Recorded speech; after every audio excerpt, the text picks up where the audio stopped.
भाई देखिए, पारस हॉस्पिटल में जो गोली चली है, हत्या हुई है, अभी कल भी मैंने आप लोगों को कहा है कि बिहार में कानून व्यवस्था की स्थिति लगातार बिगड़ेगी, अभी और बिगड़ेगी। इसलिए बिगड़ेगी कि पूरा पुलिस प्रशासन तो शराब से पैसा कमाने में, बालू माफियाओं के साथ साठगांठ करके पैसा कमाने में, घूस लेने में लगा हुआ है। जितने मंत्री हैं, जितने सरकार के लोग हैं, वो ट्रांसफर पोस्टिंग में करोड़ों रुपए का उगाही कर रहे हैं। तो आप जब पुलिस वाले शराब और बालू से पैसा कमाने में लगे हैं तो कानून व्यवस्था का काम कब करेंगे?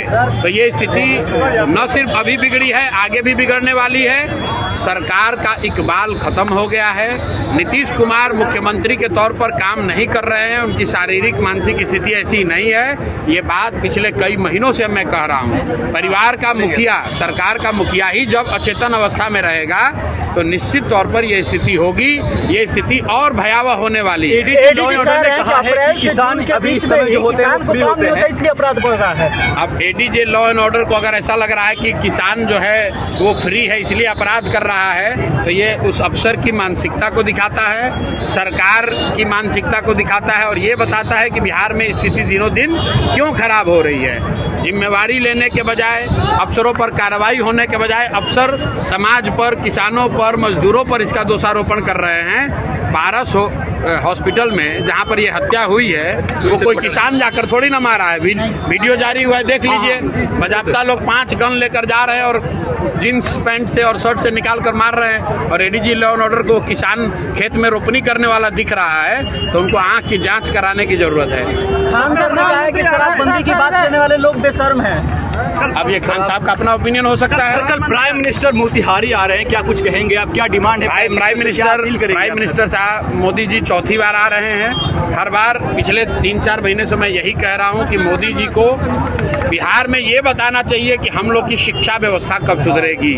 मोदी जी को ये बताना चाहिए कि बिहार से पलायन कब रुकेगा। मोदी जी को ये बताना चाहिए कि यहाँ रोजगार फैक्ट्री कब होगा ताकि बच्चों को गुजरात और महाराष्ट्र 10-12 हज़ार रुपए के लिए न जाना पड़े।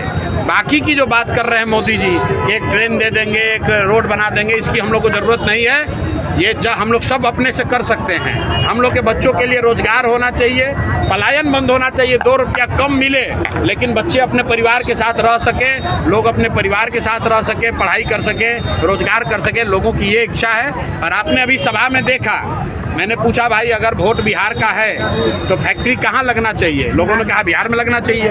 और मैंने ये भी पूछा कि बताओ 15 साल में आप मोदी को वोट दे रहे हो, बिहार के लोग, मोदी जी ने फैक्ट्री कहाँ लगाया है, बिहार में कि गुजरात में? तो हर व्यक्ति कह रहा है कि नहीं गुजरात में लगाए हैं। और फिर मैंने लोगों से पूछा कि ये आपको आगे मंजूर है? तो लोगों ने कहा ये मंजूर नहीं है। अब ये नहीं चलेगा कि आप वोट बिहार में लीजिएगा और फैक्ट्री गुजरात में लगाइएगा।